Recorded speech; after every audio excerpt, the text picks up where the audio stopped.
The Chosen has revealed that Hollywood is missing out on making prominent television shows even more successful. The faith-based television series is a biblical adaptation that was created by Dallas Jenkins, the best Christmas pageant ever, and depicts the life of Jesus of Nazareth, Jonathan Roumie. The cast of characters around him include Shahar Isaac as Simon Peter, Elizabeth Tabish as Mary Magdalene, Noah James as Andrew, Paras Patel as Matthew, George H. Xanthis as John, Shan Sharma as Shmuel, Nick Shakur as Zebedee, Giovanni Cairo as Thaddeus, and Jordan Walker Ross as Little James. When the show began airing in 2019, it debuted on the subscription service VidAngel. However, as the show has expanded, its release has become more complicated. Beginning with Season 3, episodes of the series have debuted in theaters in batches of 2 or 3 episodes apiece before landing on a wide variety of streaming platforms including Netflix, YouTube, and Prime Video.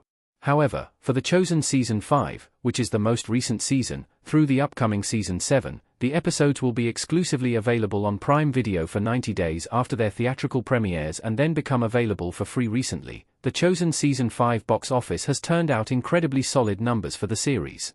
The season, which was divided into weekly presentations titled The Last Supper, Part 1 through Part 3, has broken a number of box office records during its run throughout spring 2025. This includes Part 1 earning the highest-grossing debut weekend for the series with $11.8 million and all 3 Last Supper parts collectively grossing $47.9 million, which is the highest that any season has earned in theaters so far. Below, see the box office performance of every theatrical presentation in the franchise. There are likely several factors that helped The Chosen break records for the overall series. The first is the fact that it premiered during Easter season. The story of The Last Supper is inherently linked to Easter, which likely made the project tempting holiday viewing for its core audience. Additionally, the subtitle The Last Supper hid the fact that it was part of an ongoing series, because including Season 5 in the title might have scared away potential audience members who had not yet seen the first 4 seasons and worried they might not be able to keep up.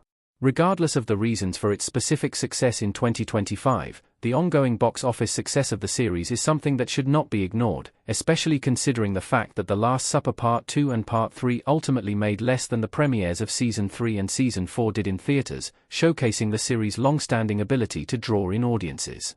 The Chosen is a rare TV show that's gotten theatrical releases. Television has not historically competed at the box office. What makes the success of The Chosen so unusual is that, historically, there have not been many television series that have received substantial theatrical releases.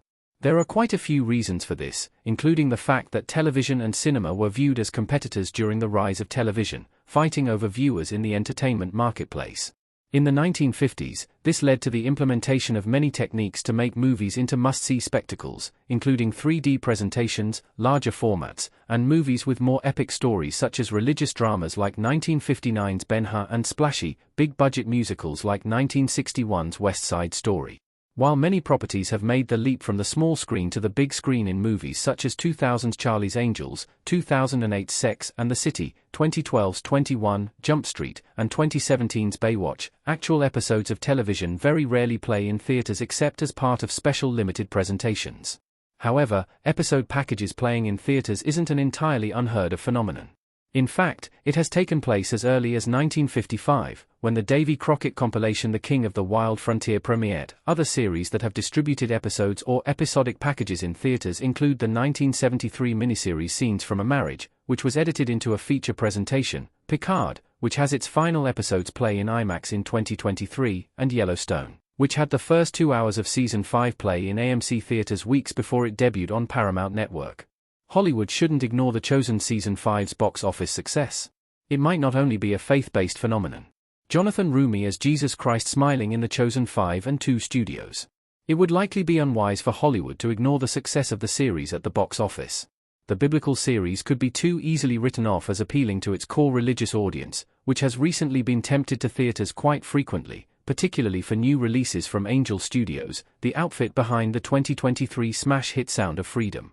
However, this release model is promising for general audiences as well, especially if The Chosen Season 6 continues to show growth over Season 5, highlighting its longevity. The core element that makes the success of The Chosen so intriguing is the fact that the show is already set to premiere on streaming for free down the line. However, audiences have been tempted to leave their homes and seek out the episodes in theaters. For non-faith-based series that have similarly devoted audiences, this approach could potentially be replicated. More TV shows could benefit from theatrical releases. Bigger streamers and networks could be missing out. Nancy, Robin, Steve, and Eddie in the Upside Down in Stranger Things Season 4.